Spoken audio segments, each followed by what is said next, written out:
Hello, my companions. This is Earl Purdy. I want to welcome you to Facebook Live, A Course in Miracles Facebook Live. And we're going to be talking about overcoming fear and conflict. We're still going through the section that's about how do you overcome fear and conflict? How do you overcome fear and conflict? That's what I'm going to be talking about today.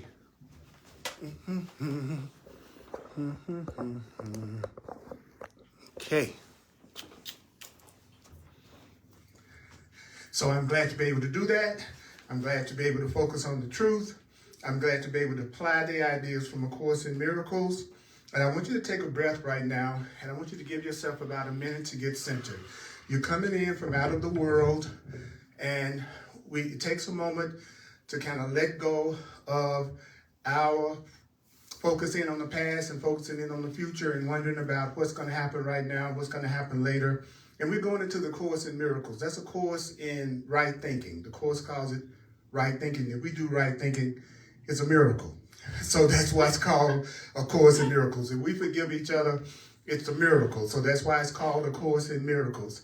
If we express love to each other the way we should, it's a miracle. That's why it's called A Course in Miracles. And it's going to be on page, we're going to be on page, in the text, in the blue book, we're going to be on page 30. We're going to be on page 30, chapter 2, the separation and the atonement. The separation and the atonement, chapter 2, page 30, in A Course in Miracles. That's what we want to do. That's what we want to do today.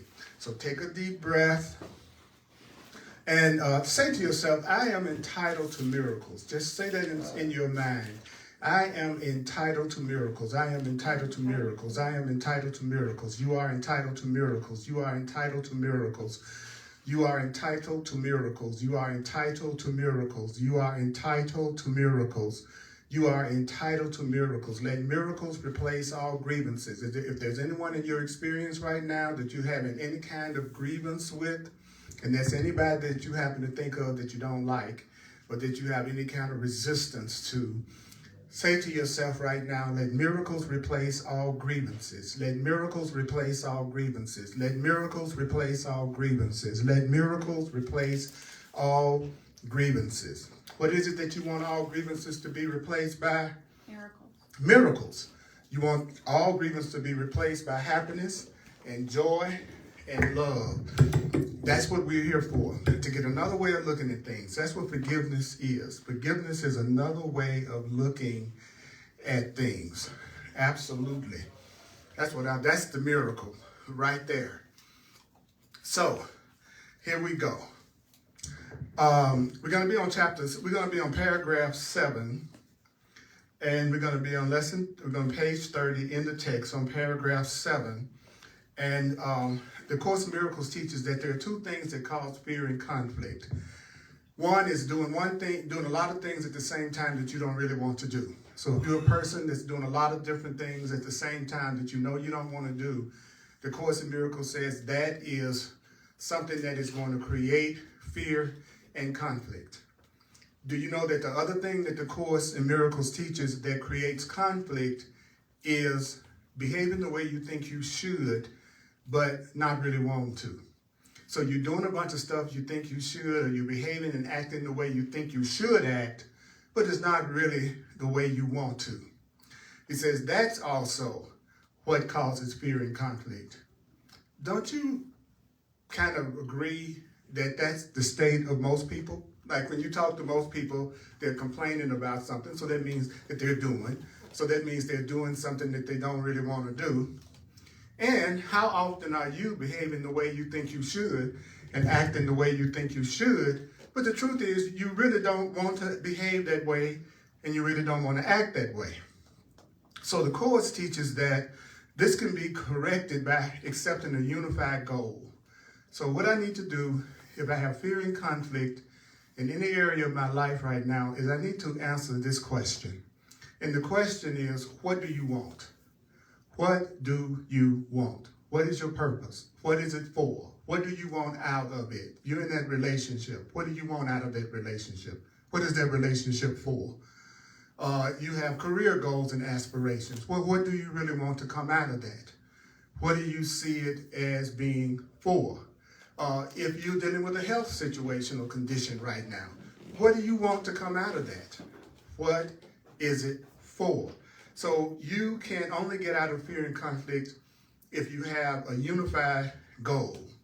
So my whole focus with the Course in Miracles is how can I make it practical? How can I apply the Course in Miracles to my everyday life? I think if we can't apply this to our everyday life, then what's the point? I mean, we can get into deep, abstract, philosophical discussions. Is reincarnation so? Are we really bodies or not? Is there an afterlife? Is this a dream? We can focus on all those thoughts, but really the truth is, when I go to work tomorrow, I want to be in a state of mind that I don't want to take everybody on my job out. You know what I'm saying? I don't want to be worried about my utility bills, my car notes. In other words, how can I take this and apply it, whether this is an illusion or not, whether this is real or a dream? How do I give myself peace in my everyday life? And that's what the workbook lessons in the Course in Miracles are for. The workbook lessons in the Course in Miracles is to show you how to practically apply the Course in Miracles teachings to your everyday life. So if you see yourself as a Course in Miracles student, but you're not doing the workbook lessons, then through the Course in Miracles, I would be bold enough to say that you're not really believing that the Course in Miracles can give you the peace that you want. Because people do things that they think is going to give them what they want. If you believe that listen to this was going to alleviate your fears and your conflicts and your sense of lack or sickness or any unhappiness that you're going through, you would do it. It's just that simple. I do what I think is going to give me what I want. Most people do what they think is going to get them what they want. And the Course in Miracles says, well, in order to have the miracles, number one is you have to do the workbook lessons and apply the workbook lessons. The Course in Miracles is a text, a workbook, and a manual for teachers all in one. So what you want to do is make sure that you are doing what it would take in order to have the miracles. Another thing that I'd like to say is that I believe personally, after 40 years of teaching and studying this, that a person who doesn't want to believe in a higher power or a greater power or divine intelligence or the universe or spirit or God, this is a person that's really going to have challenges with the Course in Miracles, because every freaking page it talks about God, the higher power, and spirit. So it's a book that is a spiritual unfolding. It's a book that gets you in touch with the higher power within yourself. This is not a teaching that's trying to teach you how to take care of yourself by yourself better. This is a teaching that is trying to get rid of the blocks to you allowing your divine self, your higher self, God, spirit, to function and work in your mind and in your life. So this is about you getting in touch with an intelligence and a help that's greater than what you can do on your own. So the Course teaches that one of the main things that keep us from being able to hear our guidance from our higher self, God, is fear and conflict in the sense that we're separate, and basically everything that we've learned. So it says, but if you want to learn this new way of looking at things, you need to remember when you listen to this today that you need not believe the ideas, you need not accept the ideas, you need not even welcome the ideas. Some of the ideas, you may actively resist some of the ideas. Some of the ideas you will find hard to believe, and some of the ideas may seem quite startling. So you're not being asked to judge and analyze the ideas at all. You're not being asked to judge and analyze the ideas at all. It's the use of the ideas that will give the ideas meaning to you. It's the use of the ideas that will show you that the ideas are true. It's using it. So what is an example of that? Well, I'm going to use the idea to realize any area of my life that I'm having any kind of fear and conflict right now is because I'm either doing something, a lot of things I don't want to do, or I'm acting the way I think I should and I don't really want to. And the way to get out of that is you need to get clear about what your purpose is. If there's a lot of conflict in your relationships, what is your purpose in your relationships? You need a unified goal.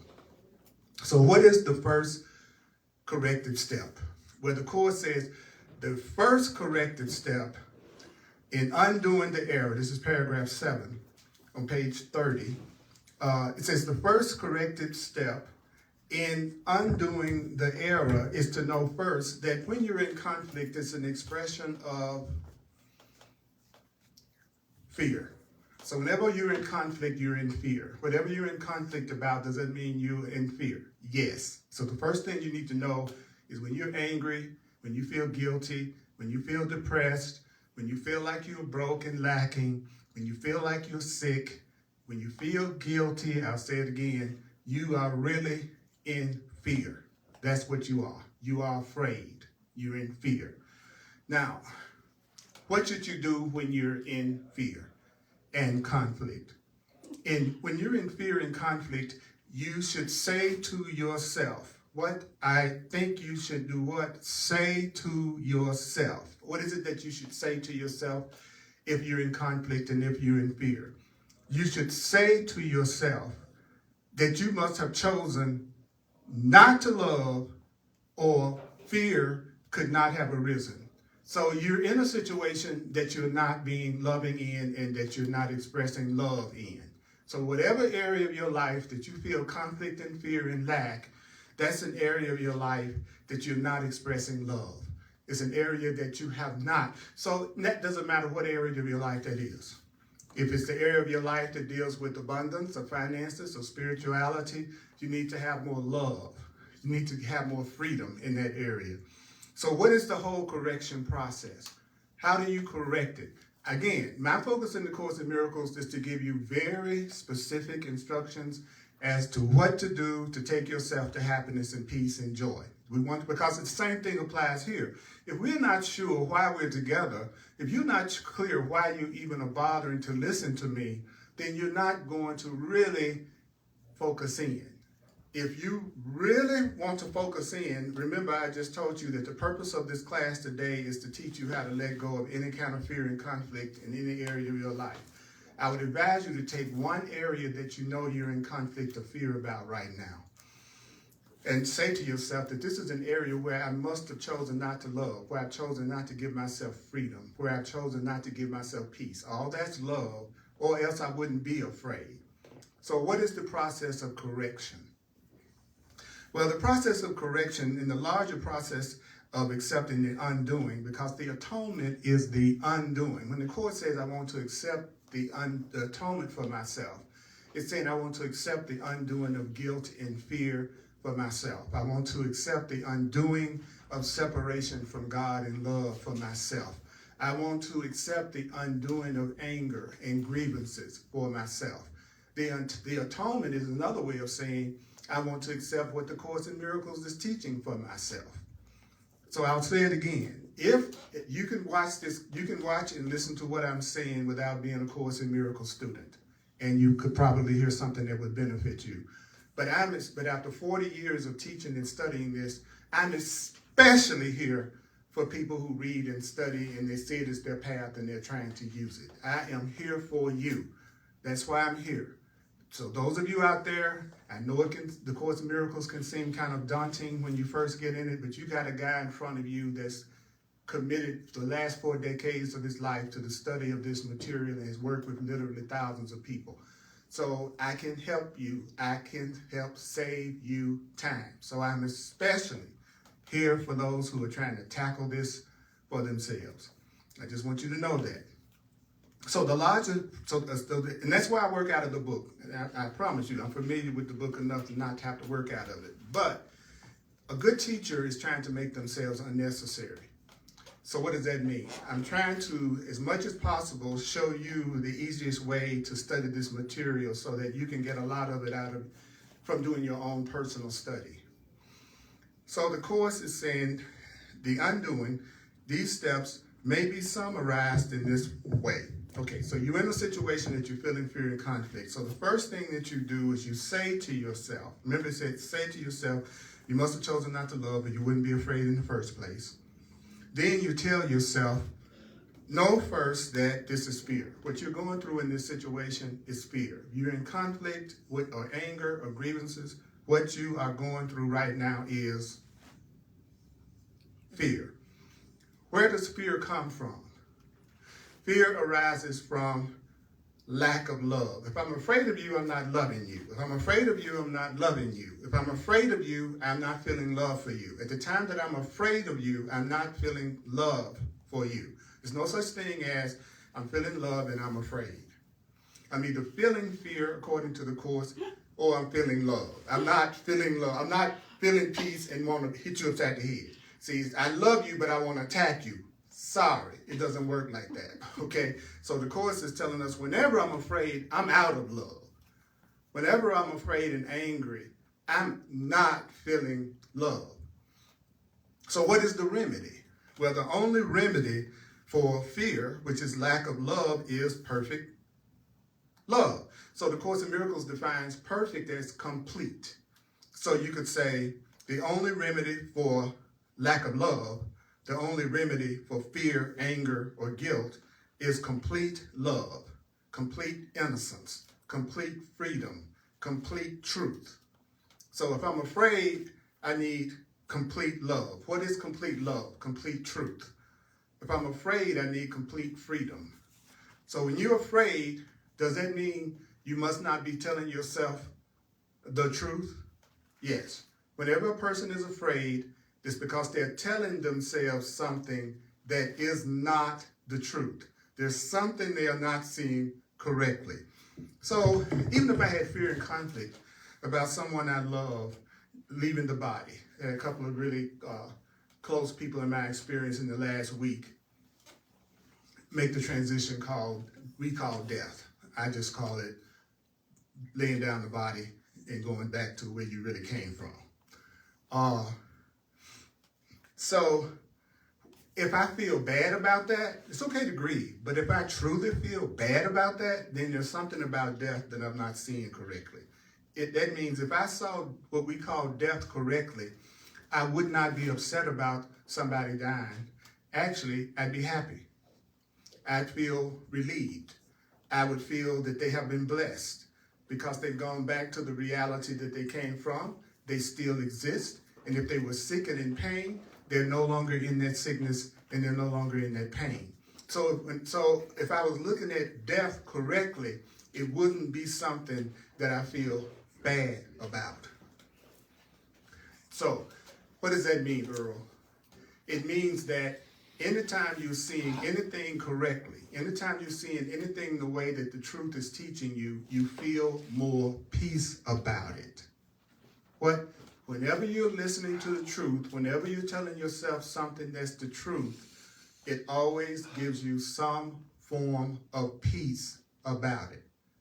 So if you're telling yourself something and you're feeling more and more frightened and you're feeling more and more upset, then you haven't started to tell yourself the truth about it yet. If there's an end to your relationship with someone and you're seeing it correctly, then you would feel peace about the breakup. You would feel peace about releasing them and them releasing you. If you lost your job and you were looking at it correctly based on the truth and what the truth teaches, you would feel like it was an opportunity. You would feel like one door shut, and that means the universe or spirit has some kind of new blessing for you that you need to get in touch with. Even if you felt sick and you were looking at your sickness correctly, you would feel more peace about your sickness because you would say to yourself, you know something, I have this illness, I have this sickness. It's my call for love. It's me calling for God. My sickness is me calling for healing. My sickness is actually a prayer to the universe to help me, to heal me. And if I would tell myself that when I was sick, then I would feel more peace about what I think of as the illness. If you have what you think of it as lack, and you feel like you don't have enough money or whatever, if you looked at it correctly, you wouldn't feel conflict and fear about it. Because for one thing, you would do what would be necessary to allow that change to happen. So I'm going to say it again. And I'll say it again. Whenever you're upset and angry, you are not looking at the person or the situation the way that the truth or the course or any wisdom, true wisdom text is telling you to look at it. You might be reading it or studying it, but you're not doing what? Applying it. You're not applying it. Okay, so what is the undoing of fear? And when you follow along in the book, it helps you stay awake. The Course tells us that our ego, the part of us that's conditioned by the world, is going to try to make us go to sleep and not pay attention to what's being said. So it's easier to do that if you're following along with me, because it takes some type of active participation on your part to be able to do that, and it keeps you more tuned in. Okay? You know and I know if you're not focusing in, you're going to go to sleep. You're going to start passing out. The Course has already said that there's a part of us that don't want to hear this. It does not want to hear this. That's why, okay, why you think after 42 years you still see me coming out of the book every time I teach a class. It's because I know that I got to stay conscious to read along. Okay? Okay? So, perfect love is the undoing of fear. We have emphasized that the miracle, or what is the miracle? Or the expression of the undoing, right? The expression of the atonement is always a sign of respect from the worthy to the worthy. It's the recognition of this worth is reestablished by the undoing of the belief in separation. So I'm going to see you as worthy, and I'm going to see myself as worthy. So if I'm in a relationship and I'm having an issue, the first thing I need to do to get out of the fear is to know first that this is fear, and what? The fear is arising from lack of love, and the only remedy for lack of love is perfect love. So perfect love is the undoing of fear. So I need to, first of all, go back to, I want to respect you. I want to focus on respect for you. Even if you and I have differences, even if you and I see things don't agree, even if you and I have separation, I want to respect you, and I respect myself. I respect myself, and I want to respect you. This is the answer, right?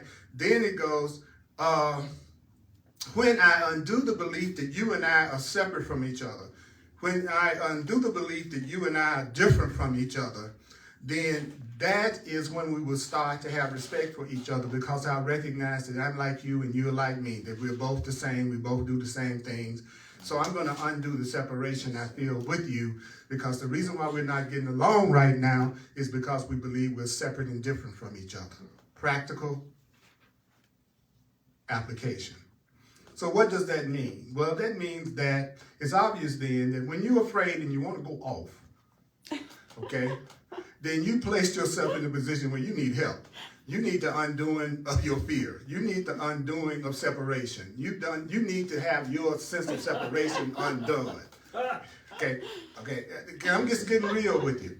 Okay. And don't say that the Course in Miracles is not giving you a practical application about how to heal any kind of relationship you're in right now that you know you have grievances. It's a matter of motivation. So, guess what? This is precisely, I love this. This is precisely the situation for which the atonement or the undoing was offered. In other words, the need for the remedy inspired this establishment. What do you mean by that, Earl? When you feel separate from someone and angry and upset with someone, then you need to get past your sense of separation, conflict, and fear, because right now you're not experiencing and expressing love with each other. So as soon as you need the remedy, the Course is saying anytime you need the remedy for anything, then that's going to inspire the remedy to be established. So everything you think you need a remedy for, you have a remedy to. The fact that you think you have the need establishes the remedy. So what is the remedy?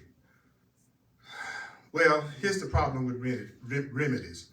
As long as you recognize only the need for the remedy, you will remain fearful. I got a headache. The aspirins are in the cabinet. As long as I just look at the aspirins and don't take the aspirin, then I don't get rid of the headache. So just being aware of the remedy, right? But not accepting the remedy, you won't abolish the fear. If I'm giving you the way that you could be with somebody that you have a grievance with right now, and I'm telling you how you could be with them at peace, then if you don't accept the remedy, you won't abolish the fear. or the upset, unless you accept the remedy. You will not, and what is that? Unless I accept the answer. Unless I accept what I'm being told right now, then I'm not going to get the peace and the harmony I want. This is on page 30 in the text. Okay. But as soon as you accept the remedy, what happens? Well, as soon as you accept the remedy, you abolish the fear. You get rid of the fear, you get rid of the conflict when you accept the remedy. When you accept the answer to how to get rid of fear and conflict, you get rid of the fear and conflict and anger. No matter what you're upset about, there's a way to get out of the upset. No matter what's bothering you today, there's a way out. But you have to accept the remedy. The minute you needed the remedy was established. How do you know you need the remedy? Because you're afraid, angry, and upset. So why are you afraid and angry and upset? Because you're doing something you don't want to do, and you haven't accepted the real purpose of why I'm with you in the first place, or why I'm around you in the first place.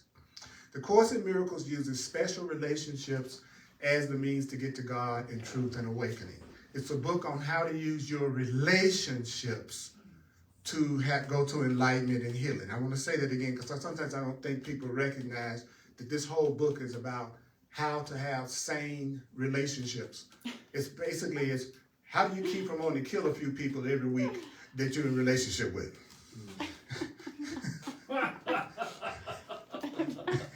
It's a book on how to not take somebody out, including yourself, right? So I'm going through it step by step so that you cannot say there's not a way for you to get past the block you're having with your kid or whatever you're going through. There's no problem you have that the Course in Miracles does not give an answer to. I defy anyone to come up with a problem that I can't share with you how the Course in Miracles would say you would handle that. But the same rule applies though. If you just hear the remedy and you don't use it, then you're still not going to get the result that you're looking for. So you'll walk away from me still feeling like you got the problem. Just because somebody tells you the answer, that's not the same as you using it. Some people think that just because they read the book, everything in their life is supposed to change, whether they actually apply anything that it's saying or not. You can read a driver's manual all day, but unless you get in the car and start driving, you don't go nowhere. But it's amazing how many people study A Course in Miracles and true books and think just because they sit in front of you, or just because they watch you on TV, or just because they read it, if they read it, that's the same as them actually applying the way that it's saying you should look at things. And so they get disgusted and they go from one teaching to another teaching, to another book, to another teaching, to another book. It's like getting ready to build a house and you go to the hardware store and get a bunch of hammers and nails and planks and stand there and wait for the house to be built. You put all the hammers, the nails, and then you go, oh my God, the house isn't being built. I know what the problem is. And then you go back to the hardware store and get some more hammers and nails and bricks. That's the same as going from one teaching to another teaching to another teaching without applying any of them. Yeah, that's what you're doing. So I had to catch myself because I was doing that. I was reading all these books and everybody come up to me, have you read the latest book on peace? Have you read the latest book on truth? Have you read this book? Have you read that book? Y'all know what I'm talking about. People are always coming at you with different books to read. You know, it's like, no, what I need to do is find one of them that resonates with me, and I need to stick with it at least 3 months without focusing on anything else but it. And then try to apply what it says, instead of just reading different brand new recipe books. So the Course, so then I go, okay, Course in Miracles, what are you telling me? Well, I'm telling you, Earl, that the first thing you need to do with this person is start to want to have some respect, so there'd be a sign of respect between you and them. You are afraid, so you are not liking each other right now. You're not giving each other any love right now. But that's good, because the Course is for handling these type situations. But as long as you recognize the need for the remedy and you don't use the remedy, then you're going to remain afraid, you're going to remain broke, you're going to remain upset. But guess what? As soon as you accept the truth, as soon as you accept the remedy, what happens? You abolish the fear. You abolish the problem. That's how true healing occurs. That's how true healing. So what is it that the Course in Miracles says healing is? It's not your traditional definition. Most people think of healing as a physical thing. The Course in Miracles teaches that healing is the undoing of fear. that all sickness, all unhappiness is some form of fear. All guilt and anger is some form of fear and separation. So if you really want to be healed, you want to learn how to let go of fear, separation, guilt, and anger. That's how true healing occurs. Now, so if you get in a relationship, what happens if you get into a relationship and most of the time all you all do is disagree, fuss, argue, don't give each other a lot of acknowledgement or affection? Well, then you're in a relationship that's just increasing your fear and conflict. You're actually using your relationship to make you more afraid every day. Okay, I am amazed at how many people are with people they don't like. It just blows my mind, you know. Anyway, you ever went in a restaurant and seen a couple sitting at the table? You can tell the ones that's been together for a long time. I call them, they don't say anything to each other, they're sitting across from each other. I call them the dining dead. Remember that? Yeah, I call them the dining. They're dining, but they're dead. You know, there's nothing really going. Have you ever been that way? Have you ever seen that?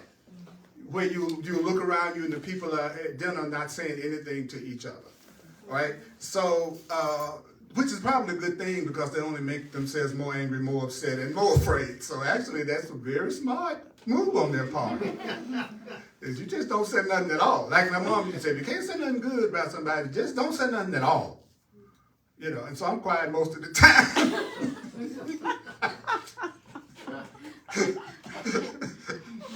Just between me and you and the several thousand viewers, I still get angry and upset sometimes.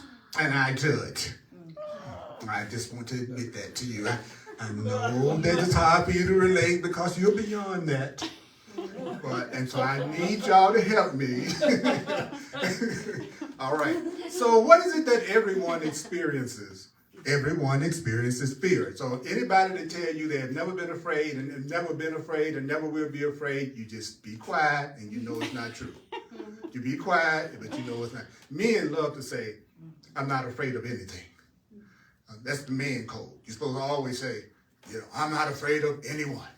Nothing makes me afraid. That's okay. I'm going to let the dude say it, but I'm not going to believe it.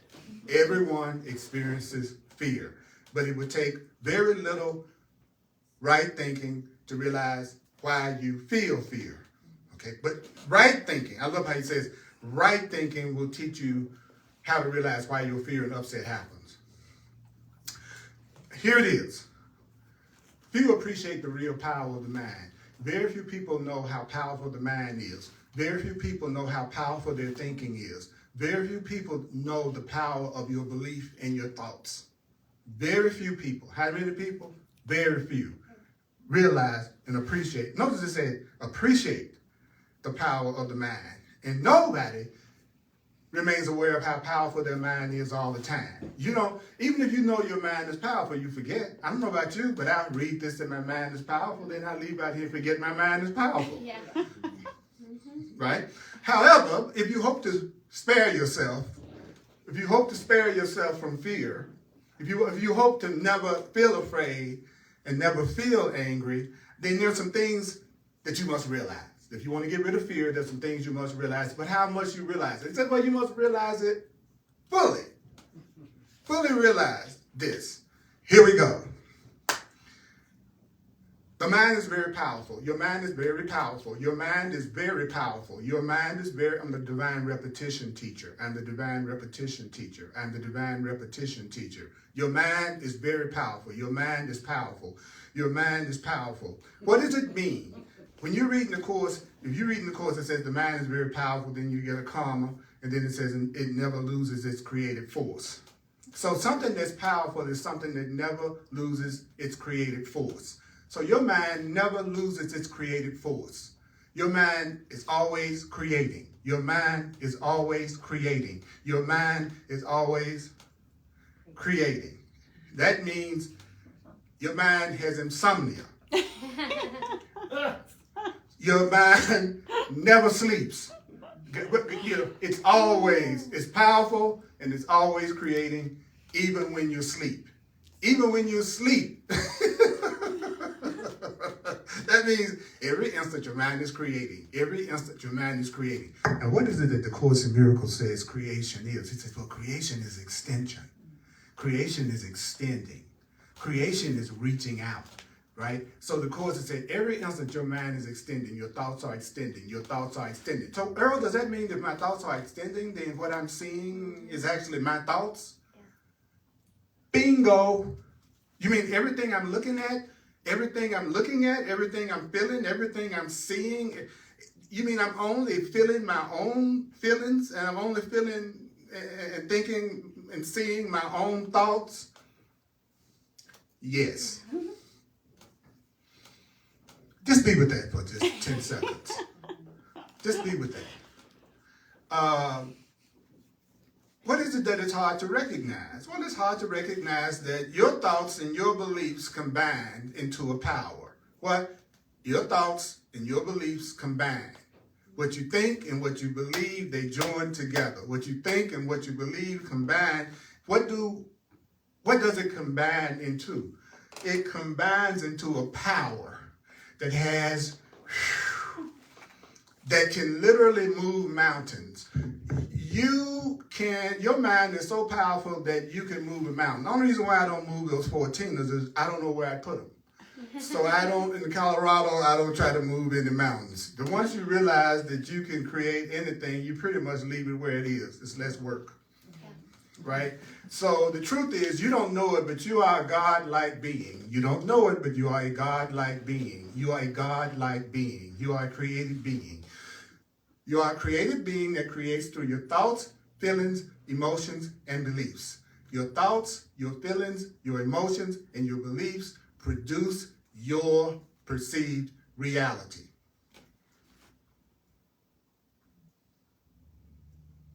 That relationship and your relationship pattern is coming from your mind that's very powerful, and your thoughts and your beliefs are attracting and manifesting the kinds of people that you draw to yourself as friends, bosses, co-workers, partners, lovers. They're all showing up based on your thoughts and your beliefs, conscious and unconscious.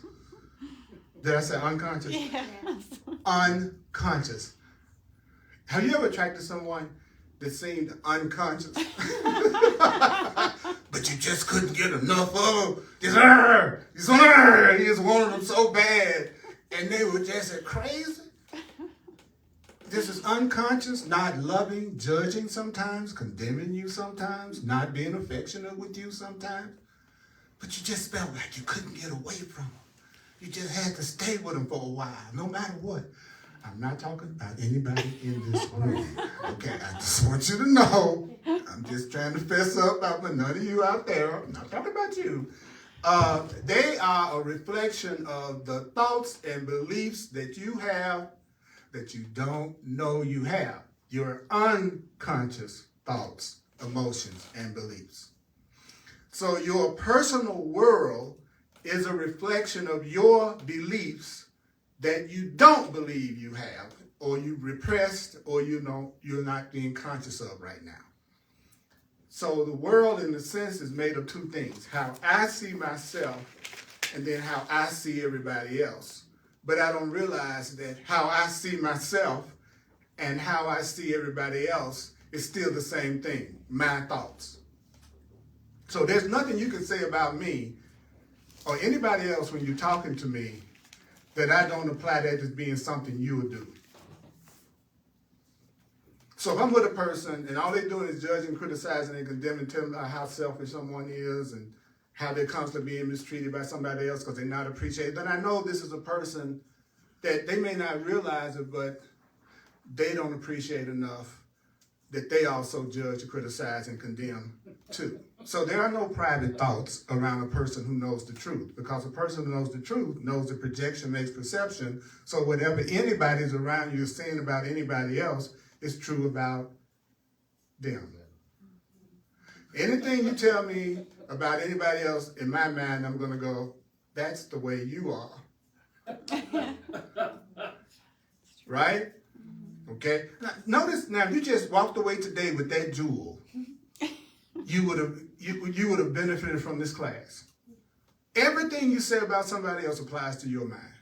Every single thing you say about anybody else applies to you. Anything and everything. Okay, so the mind is very powerful. It never loses its creative force. It never sleeps. That means every instant it's creating.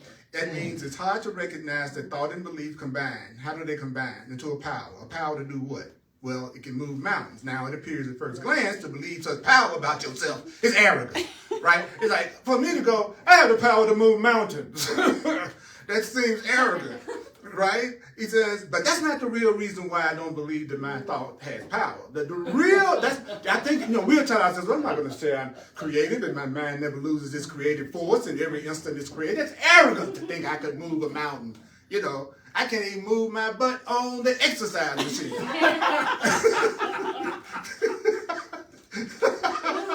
Let's start there. He said, so for you to tell me that I'm this unlimited spiritual being that can move mountains sounds very arrogant, but that's not the real reason I want to believe that this is arrogant. I would prefer to believe that my thoughts cannot exert real power. I would prefer to think my thoughts do not have any real influence, and that my thoughts do not manifest, and my thoughts do not create my reality. Why? Because my thoughts suck. I have so many thoughts that I'm not enough, or that I'm insecure, or that I'm not loving people like I should, or people that have grievances toward, or I believe something bad could happen to me. I don't want to believe those thoughts could manifest. I don't want to believe, if you're a negative person, the last thing you want to hear is you're going to have to live your thoughts.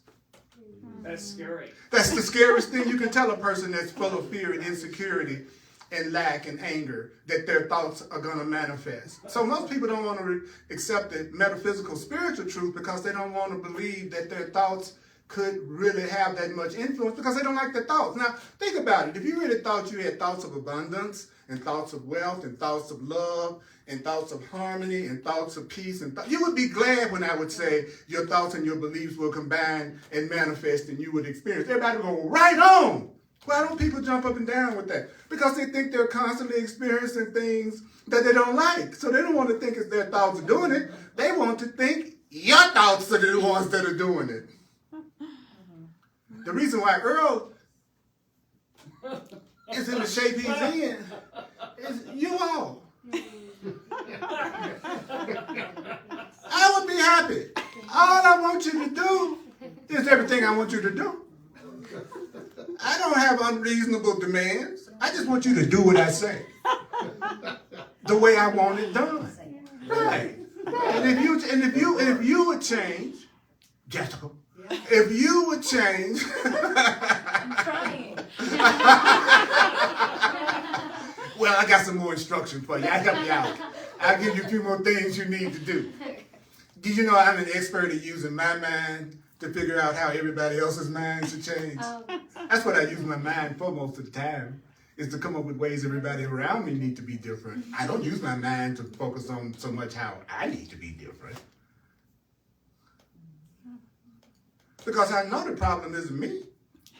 The problem is you, right? So most people don't want to believe their thoughts have any power because they are what? Afraid of their thoughts. I'm afraid of my thoughts. I'm afraid of my thoughts. There's a part of me that's afraid of my thoughts. There's a part of you that's afraid of your thoughts. There's a part of you that's afraid of your thoughts. There's a part of you that's afraid of the way you think.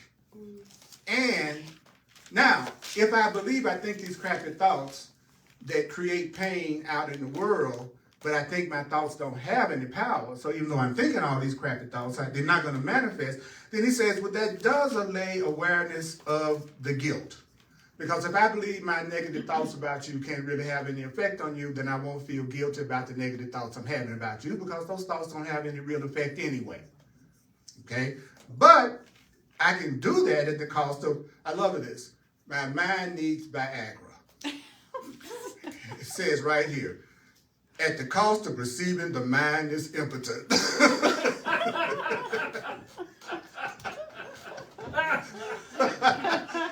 And yet ain't nothing worse than having an impotent mind on Saturday night. Okay. So I can be afraid of the power of my thoughts, and so therefore pretend that my thoughts don't really have any power. And it keeps me from feeling guilty about the negative thoughts that I know I have, but it also convinces me that my mind doesn't have any power. Right? If my thoughts don't have any power, my mind doesn't have any power. So if you believe that what you think is ineffectual, do you know that if you believe that what you think doesn't have any kind of effect, then you'll stop being afraid of what you think. If you think your negative thoughts don't have any effect, you'll stop being afraid of them, but you are not going to respect your thoughts if you don't think any of your thoughts has any power. You're not going to respect your thoughts if you don't think they can manifest or if you don't think that they can create anything. You will not do what? Respect your own thinking. Now that was I'm in one paragraph. That's one friggin' paragraph that I've been covering. So what happens if you believe that your thinking doesn't have any effects? You stop being afraid of your thinking, but you don't respect your thinking. So you have a lot of people. So a person that's afraid and in conflict, would that be a person who does not respect their thinking? Yes. Because if I am in lack, in any kind of lack, and it's coming from my thought, and I realize that my thoughts are powerful, then I wouldn't be afraid about the lack because I know it's coming from thought. So all I have to do is start to think and focus on correct thoughts of abundance and wealth and love. See, I'm not going to worry about something that I have the remedy to get out of it. I had to get a set of tires last week, and I would have preferred not to have done that, I think. But it wasn't a big deal because I was able to get the set of tires. So the minute that you believe that your thoughts happened with my thinking, I told myself, well, there was a way for me to get the tires, right? So therefore, my thinking, because I knew I wasn't a victim of the situation, that I could create the situation that I needed to have, which was a set of tires, then I wasn't afraid anymore. There wasn't any conflict about that because I didn't feel trapped by the fact, would I be able to get tires for my car? So my point is, if I believe I have power in my life, if I believe my mind has power, if I believe that I can create the kind of situations, and I always say, create with spirit, God, the higher power, because after 40 years in my age, I realized the last thing most people know is what their own best interests are. One of the most biggest mistakes we make is we think just because we want something, that means we should have it. You see kids do that all the time. Oh, that's a nice electric socket. I got a fork. I wonder what it'd be like. Right? And then the kid sticks his fork in the socket and he gets completely shocked. Right? So he liked it. Pretty fork, pretty socket. I think I want that. But it wasn't necessarily the best thing for them. I'm telling you, every time you ask Spirit to decide for you, you ask God to decide for you, you ask the Holy Spirit to be in charge, many times you're not going to get what you think you want. Especially if you're a person who has an habitually bad chooser. You choose the wrong jobs, you choose the wrong partners, you choose the wrong career goals. Your chooser is broke. So most of the time, the mere fact that you want it means it's probably the wrong thing based on your past history. So when you start to wake up, you start to realize what you really want is what God wants, your higher self wants, what love wants for you. You want what peace wants for you. You want what your higher self wants for you. So how can you tell if what you want is really what Spirit wants for you? If you're absolutely sure, number one, it won't have no kind of attack in it. And it will be something that you are adequate to do right now. Right now. It'll be something you can do right now. And it will also be something that benefits other people besides just you. So Spirit's guidance is not going to be something that just makes your life better.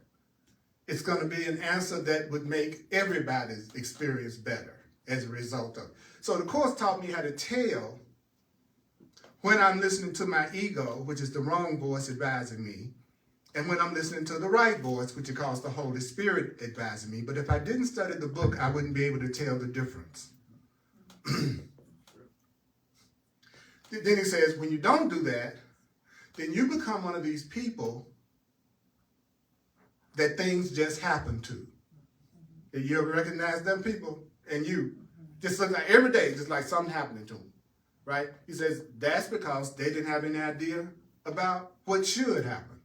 They just knew what they didn't want to happen. So then he says, then after something just happens to them, they stand back and go, does this call for vengeance? Is there somebody's butt I need to kick right now? Is there somebody I should be angry at right now? This thing just happened to me. Do I get upset about it or do I attack about it? He says that's what most people do all day. They just react. Oh, this just happened. Should I go off or should I try to be peaceful? Oh, now something else has happened unexpected. Do I get upset? You see what I'm saying? The Course in Miracles is telling us that we have a choice, and so we're not trapped in any situation or circumstance that we're in. And not only that, we have a higher power that's with us that can not only tell us what to do, a higher power with us that can not only tell us what to do, A Course in Miracles says it will tell us what to do and then do it for us. See, I love somebody to say to me, go fix dinner, but I'll do it for you. Yeah, but I'll do it. I'm telling you what to do, but I'll do it for you. I'm telling you this is what you should do, but I'm doing it for you. That sounds like that's what the Course in Miracles says Spirit is saying to us. I'm going to tell you what to do. I'm going to tell you what to do, but I'm going to do it for you. And if you don't start realizing that your thoughts have power and realize that everything that you're feeling is coming from your thoughts, you're not going to respect your thinking. If you don't respect your thinking, you're not going to realize the power of your mind to change things. So there are no idle thoughts. There's no such thing as an idle thought. There's no such thing as an idle thought. You do not have any thought that is not affecting you in some way. There's no such thing as a thought that's having no effect on you. What did you just tell me, Earl Purdy? There is nothing that you're thinking that doesn't have an effect on you. Everything you're thinking, what you're thinking about what I'm saying right now is having an effect on you. And if you're not hearing anything that I'm saying, that's having an effect on you. Because your thoughts produce form. All thoughts, ego thoughts or even fearful thoughts. He says all thoughts produce form. All thoughts produce form at some level. Now you could take one, I could stay on one sentence easily and for an hour with the Course. For instance, let's take that one little part of the sentence. There are no idle thoughts, and all ego, which are fearful separation thoughts, produce form at some level. Now, do you see form all around you in the room that you're in? Do you see yourself as in a form? Right? Then that means something thought that form up. Everything we're looking at, don't you see it's the result of a thought? Okay. When you really hear that, it's going to freak you out. Because you will realize that means that something thought your body up.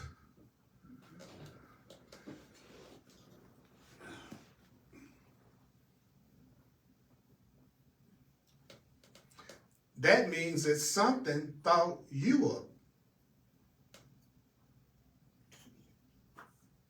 That means you are a thought. You are an idea. God is an idea. When the Course in Miracles first told me God was an idea, it freaked me out. I went, God, because to me, when it said God was an idea, it made it look like God was not real or as solid. Can you all follow what I'm saying? When your idea, it's an idea. God is an idea. That doesn't sound as real as thinking God is a body or God is a person. And so the Course in Miracles is saying because God is an idea, then the more you share the idea of God, of a higher power, of love, he says the stronger the idea becomes. The more I share the idea of God, that's why I don't want to shy away from the idea of God in my classes because many people have a hang up about the word God. That's your issue. That's not my issue. That's something you need to work on. You need to change your mind. It's funny how we are going toward a society that everyone is supposed to do everything the way you want them to do it and say it, so that you don't get offended. So now it's like everybody's scared they're gonna say or do something that offends somebody. Where we used to just talk and the other person to deal with it. Now, everybody's trying to be so careful to make sure that they use everything say it just the way the person wants to see it so that it doesn't trigger their trauma in some kind of way. But I see us all marching toward getting to the point that we just don't talk to each other at all. That's what it's all about, is to get us to the point we don't communicate. Because if I have to go through all that every time I talk to you, I just not talk to you. I'd rather not talk to you. Because I can't read your mind. I don't know how you want me to respond to everything you say. So the Course is telling us that all of our thoughts are producing form at some level. Form. Money is form. A job is form. Your body is form. So everything that you are experiencing right now is coming from your thoughts. Your thoughts have power. Your thoughts have power. The fear is coming from a lack of love. You're doing stuff that you don't really love to do. You're doing stuff that you don't really like to do because you don't have a goal. So in a minute, I'm going to do a quick 1-minute recap. For me, that was like fast. I looked up and it was 5 minutes to 2. And that was like, woo. That was, for some people, it was 10,000 years.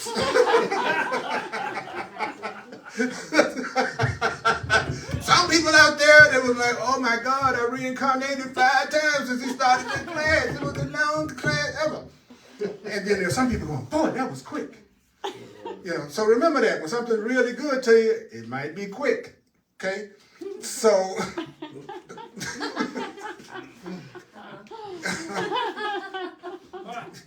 that's right.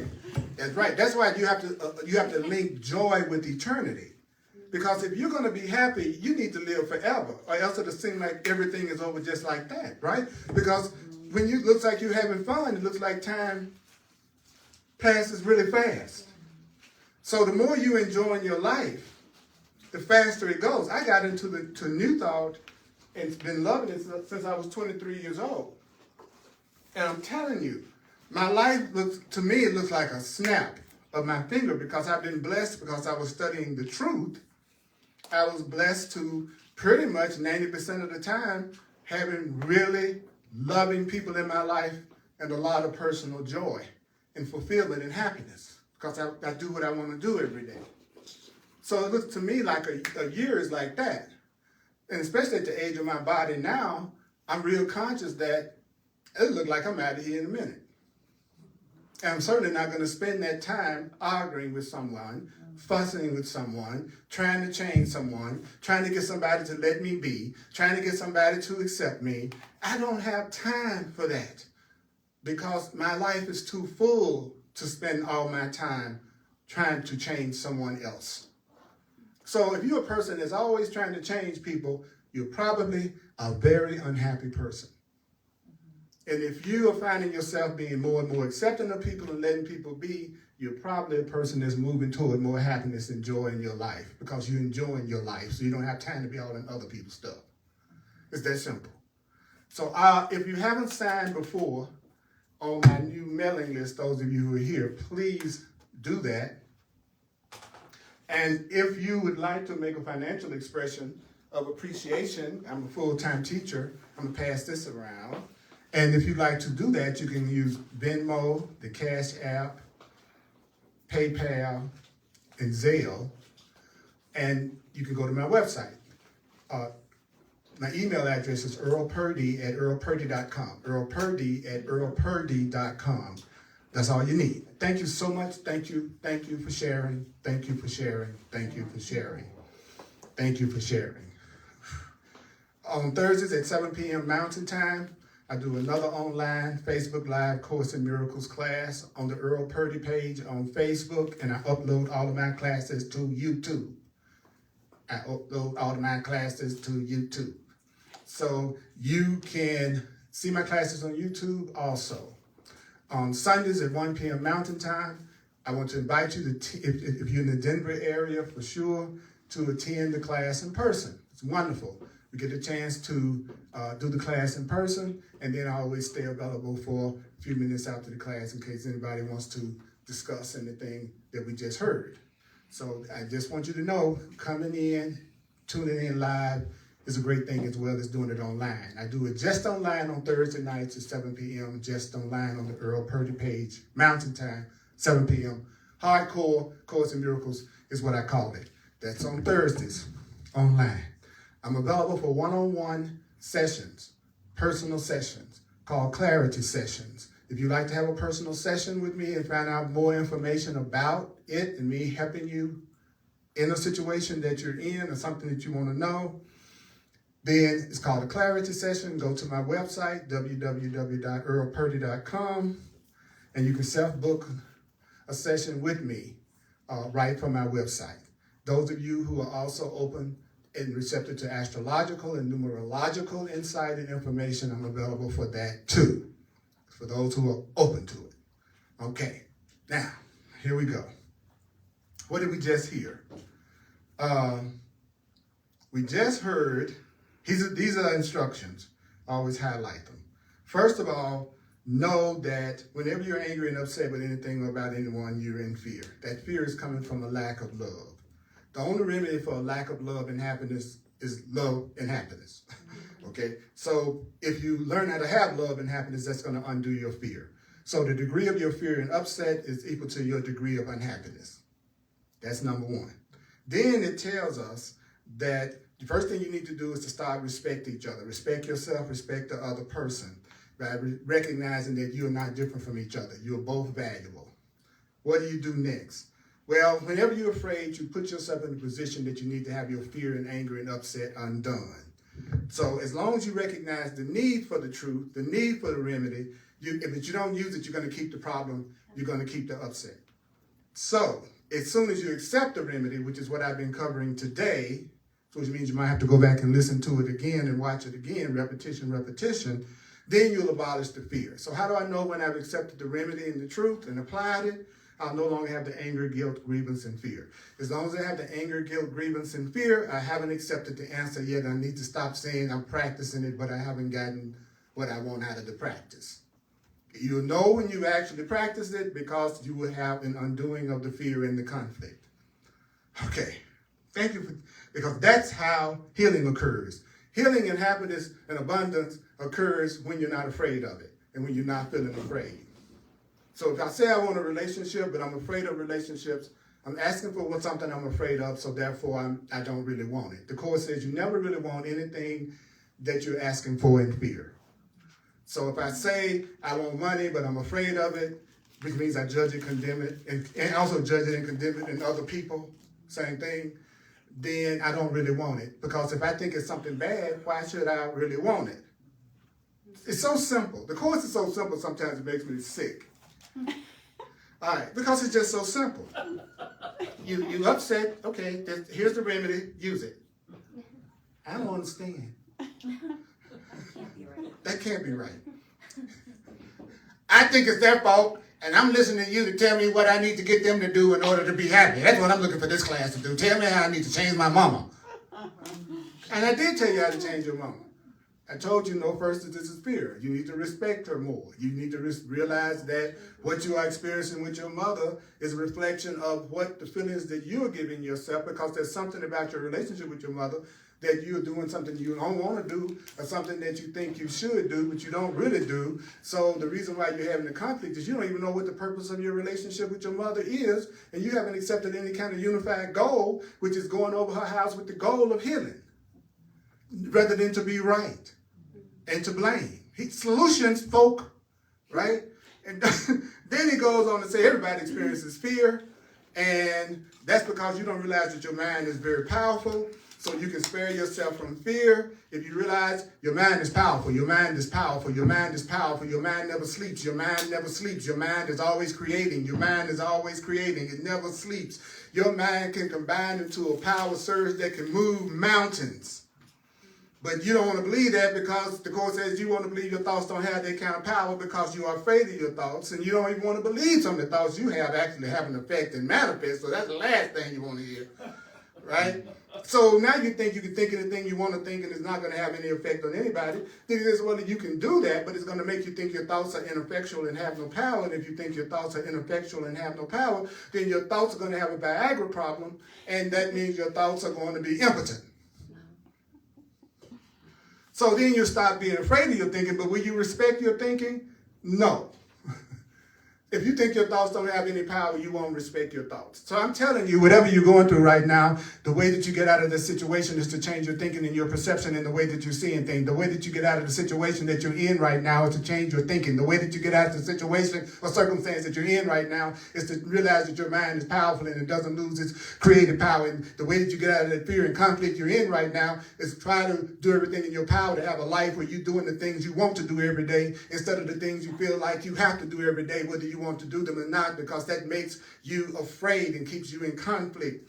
And guess what? You don't have any idle thoughts. I'm sorry. Every thought that you're thinking, that thought will produce something at some level. Every thought, even your fearful, angry thoughts, as well as your abundant and beautiful thoughts, all of those thoughts are going to produce what? Form at some level. So I need to hear this over and over again. So, one last time, what is the prayer you're supposed to say to yourself?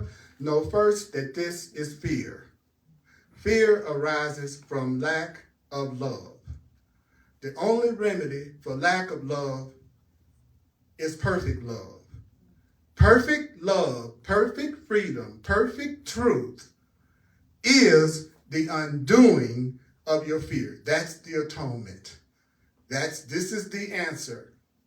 And A Course in Miracles has all of the tools that you need to get in touch with your power and to undo those thoughts that are blocking you. So do you know you also can't say there is no answer?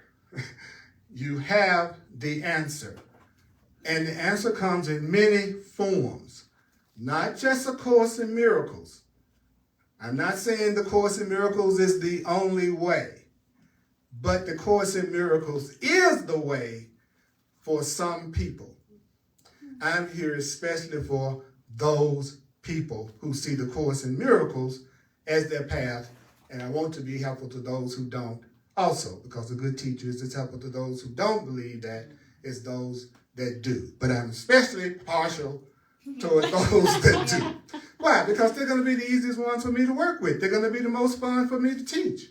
I don't want to come into a class and go to battle. You know, sometimes you feel like there's a teacher. Okay, all right, let me go to the front line. You know, because they're going to be battling me. Yeah, I don't battle. I just want to be helpful. So, mighty companions, listen to this over and over and over and over again. I love you. I appreciate you. And may the Course be with you. I love y'all.